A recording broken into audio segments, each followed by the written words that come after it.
my name is Emily, and over the next 8 weeks I'm going to be building this boat.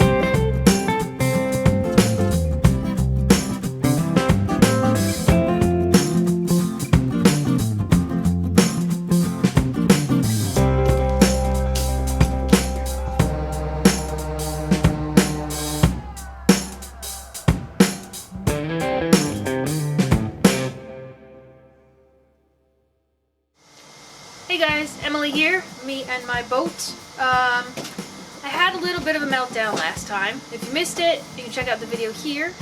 But here's what happened. I ordered a set of plans to build an Eastport nesting pram. They sent me a set of plans for the Eastport pram, but not the nester.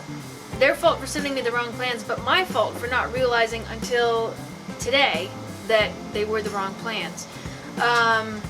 I thought it was going to be bad. I thought maybe they were the wrong size, different length, different beam, but it turns out the hull is the same for both boats. So, crisis averted. The other thing I've got going for me is I did not yet cut out any of the plywood pieces except for the side panels, the bottom, and the transoms. So, we're good to go. There are some differences between the patterns that I'll explain in a little bit, but I think we're going to be able to salvage what we have, which is a huge, huge relief in this process. So at this point in the build, let me show you what we've got. There is the stern transom. You can see all the side panels are now stitched in with wire. It's a bow transom. Clark really helped me out a lot yesterday getting it pretty tight. There's not a whole lot of daylight you can see through there, so it's really coming together. It's starting to look like a boat. Now, here's where I realized my mistake. This middle brace, which was just a monstrosity to cut out, it's right in the middle of the plywood pattern. This piece is not actually needed in this pattern. Instead of this, there are actually 4 pieces that are bulkheads that sit significantly forward of that. So I'm going to have to cut those out and make some adjustments. We're actually going to kind of re-customize the plan. Clark's going to help me with that. But this piece is not completely useless because we're going to use it to hold and brace the boat apart so it's the proper width. Then we're going to flip it over and glue it. But it is going to be helpful to us. So long story short, I'm not going to have to start over. I'm not going to have to cut any of the pieces I've already assembled. I can work with this, and with Clark's expertise we can build something that's going to work. Clark's built like 5 dinghies before. He's built things from scratch with no plans. He's modified plans, so he's really an expert at this. So I'm not too worried about us being able to make this work. We're gonna make it work. Let's go talk to Clark and see what the plan is. Well, this is the plan for the wrong dinghy. They sent us, as Emily I'm sure told you all, plans for the Eastport dinghy, not the Eastport nesting dinghy. We just kind of assumed at some point it would say, if you're gonna nest, put these parts in. Well, not so much. So, here's the plan for the wrong dinghy. This is a center bulkhead. It goes right through here under this seat, and we were just about to put that in. It's very important, holds the boat rigid, it holds up the seat, it's got lots of important jobs, but the nesting one can't have it here. It's going to be having it a little further forward, and it's going to have 2 of them, so we can cut the boat between them. So, here's our plan. We're going to put this one in temporarily, wire it into place. We're going to glue up the hull and make it nice and rigid. Then we're going to put in the 2 up here and remove this one. We got to do some fancy measuring, and we're going to use cardboard to make a pattern for the new bulkhead. And that's going to be fine. And I can be confident, I hope I can be confident, that all the important parts are going to stay right where they are in the other dinghy, because this and the nesting version race against each other. And to be fair, the nesting version weighs like an extra 10 pounds because of all the extra bulkheads. But to be fair and be able to race against each other, they really have to have the same centerboard, same rudder, same mast, sail, and same hull shape. So we're going to count on that centerboard as being exactly where it needs to be, and we're just going to cut it in front of the centerboard. Okay. I think we're going to bring this together. We've got limited wood. But we've got plans for all that. I think it's going to all fit, except possibly the seats, and we'll have to just kind of wing and redesign the seats. They have different seats anyway in the two designs. So this will be an Emily version of an Eastport All right. nesting. So this dinghy will be special. And that's kind of cool. Because I've already got blood and sweat and tears in it. So now it's not a pile of wood. Now it's a dinghy. Now it has a personality. Now it has to become a boat. It'll just become a slightly different boat. Alright, so step number 1. I have to find the middle of this bottom panel and measure a particular distance from the front backwards. That's going to give us the location of the dagger board slot, and that's going to determine where the bulkheads go. So that's step number 1.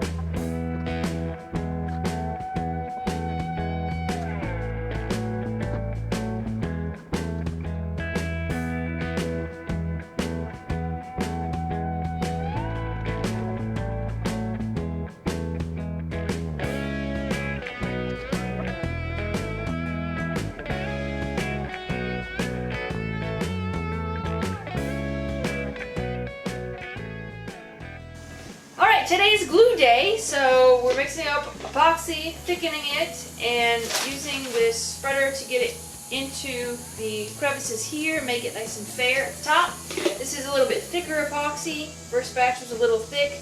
As we move down the hull, down into these places, I'm going to use a little bit thinner, still thickened epoxy, but a little bit thinner consistency, and try to use the syringe, which is what the instructions suggest. That'll help me get it between the wires here.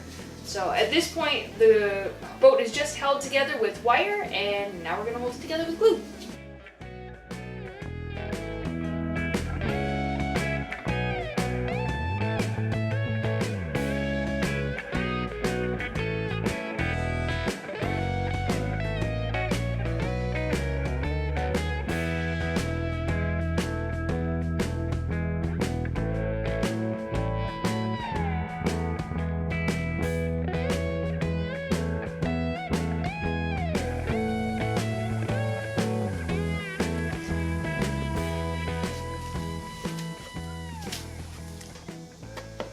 Cleaner I do this now, the less sanding I have to do later.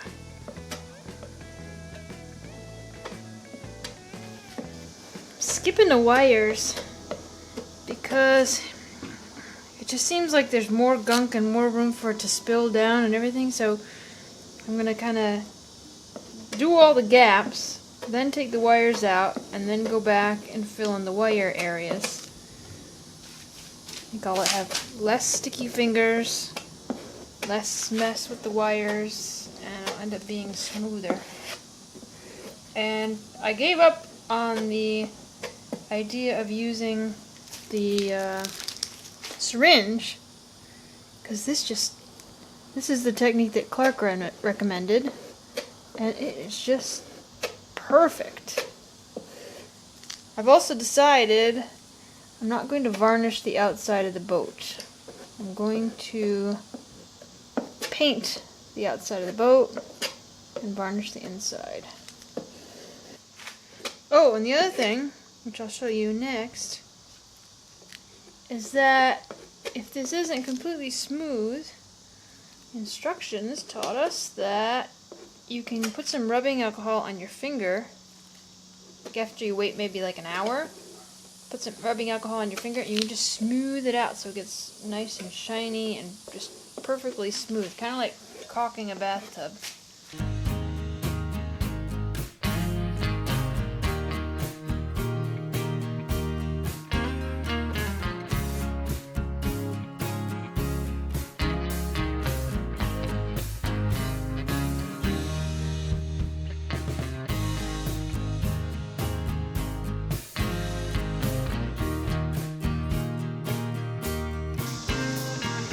This is dried for about an hour. It's just starting to firm up, but it's still malleable, so I can some rubbing alcohol on my fingers and kind of press it down into the gaps. I can also get some of the stuff that I would normally have to sand. Let's smooth that out too.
Where I talked to me. The one that is Got it. twisted. I just can't see. Okay. Sorry, I didn't notice it sooner. It was a very slow thing, and then all of a sudden it was very apparent. Yeah, I said it'll just kind of ooze right apart. Like, it was hotter today than it was this morning, so I thought it would be set too. And the forward ones are ready. Yep. Do they have to be pulled together, or are they going to make it? We're gonna make it. Okay. We have the rope one. I just shoved one in the hole. Yeah, I like it. Okay, how does it look?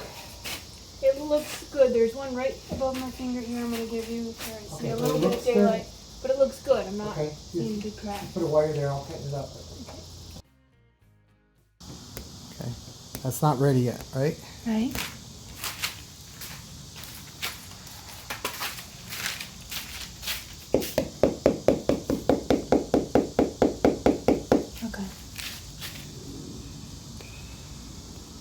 Okay, so I took it off too early. But we saved it. Just gotta do all the wires again and all the... It's gonna be a pain to sand this all out. It's probably gonna need some extra stuff too. Yeah. Like you said, it's gone in between the cracks now. Alright, we almost screwed up big time.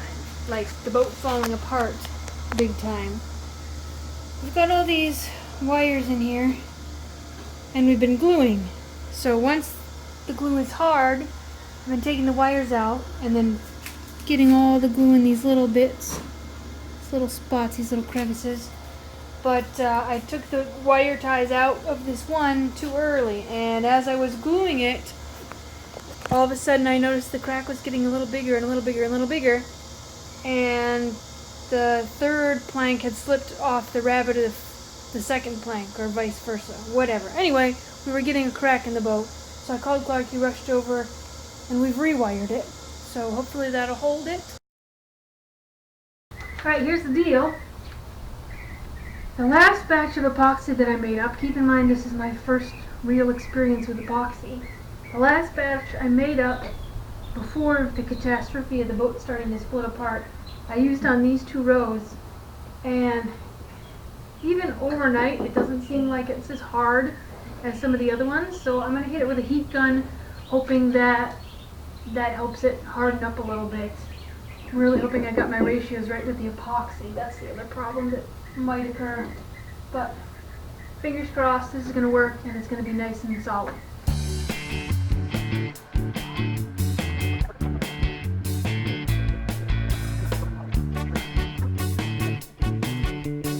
This is the kick-ass heat gun. I've been using a little Harbor Freight one on the boat for the past 2 years, and it kills our inverter. It turns off. We got to reset it.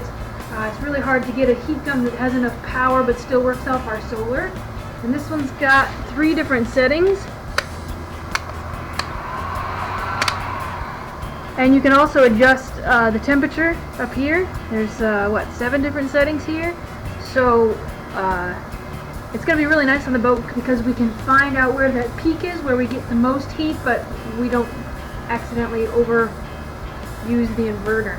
So anyway, cool heat gun. If you're looking for a good one on a boat that'll run off of DC, I'll put a link in the description.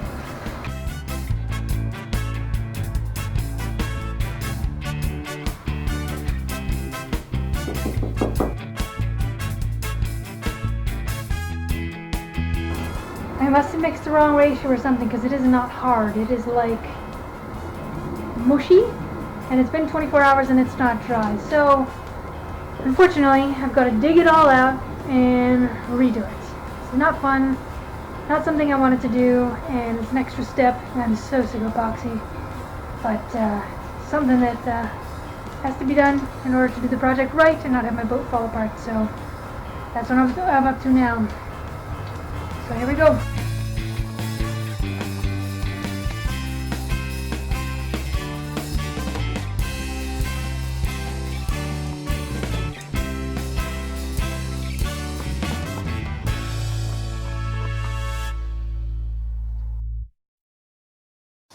I'm making progress on the boat, which is really exciting. Also really exciting is what came in the mail today. We're going to row this boat, we're going to sail this boat, but I'm also going to have a motor on this boat. So I have a Newport electric motor. It's 36-pound thrust size. This is a lot like a Minn Kota. It's a little more expensive, but it's rated for salt water. So hopefully it'll last quite a long time and be great for the boat.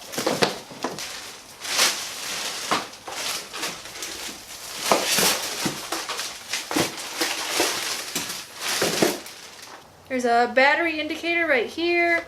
It's got 5 speeds forward, 3 speeds reverse. Look at this, woo, there's telescopes. We might even add another tiller so I can get at it from the middle seat.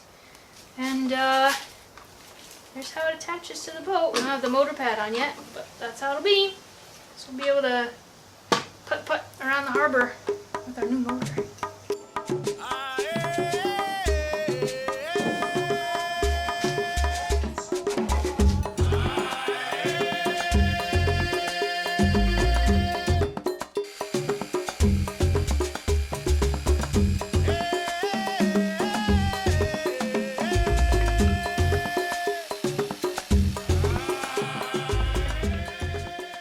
Used a router to round over these edges. You can see these are really sharp, crisp edges from the jigsaw.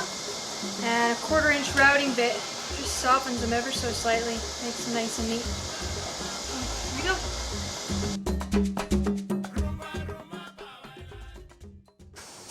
Do you know how much masking tape comes on a roll? Well, it turns out it's a whole boatload of masking tape. I have not given up on the hope that I will be able to give this a nice, sexy, varnished interior in this dinghy. The outside's a little more rough, probably going to end up painting that, but I really want to protect the inside of the boat while I'm doing 2 things. The first thing is laying a fillet along this crack here, so that's going to seal up where that rabbet meets the side panel. And then we're going to apply some fiberglass to the bottom panel and the first side panel. These are only made out of 6mm plywood, so this is going to add some rigidity and strength and make our boat last a little longer.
Look what I have created!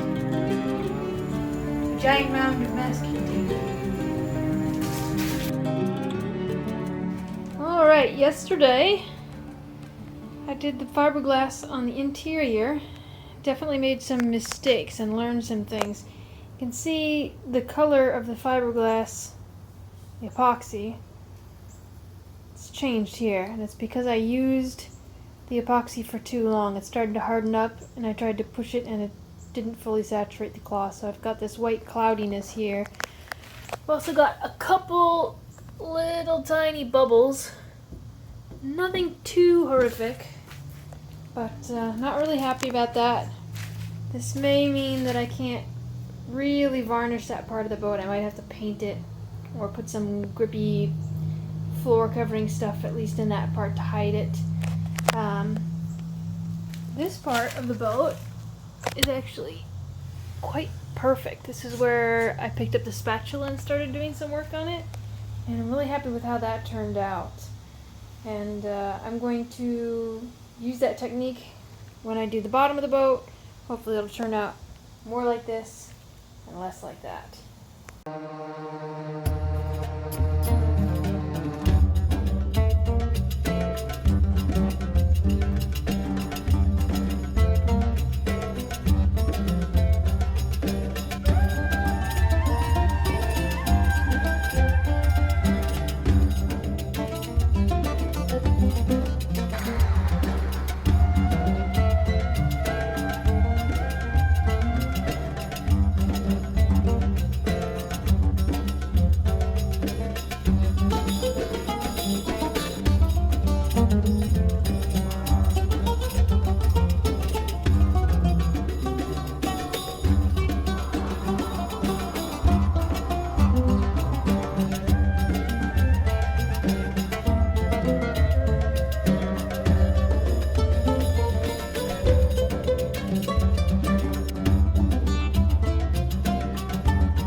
That is what the inside should have looked like.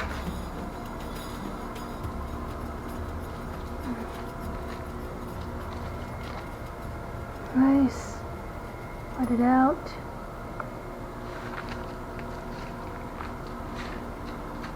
There's one seam right there I don't like, but other than that, I don't think I have any complaints. I think that looks pretty darn good. And of course, this is the side we're going to slap bottom paint on, so it doesn't matter, but I'm pretty happy with my technique. Alright, I'm going to call it a night.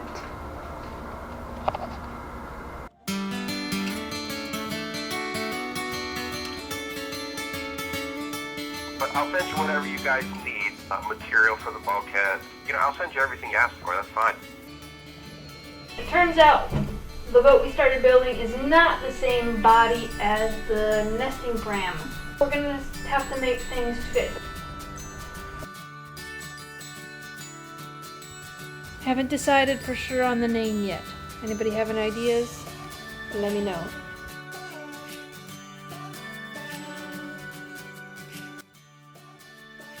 If you're enjoying this series, please subscribe and hit the bell icon. And if you want to see the next episode sooner, join our Patreon page to see videos early, message us, and learn about a patrons-only meetup we're planning in Florida before we leave on our next sailing voyage. Thanks for being part of our adventure, and see you next episode.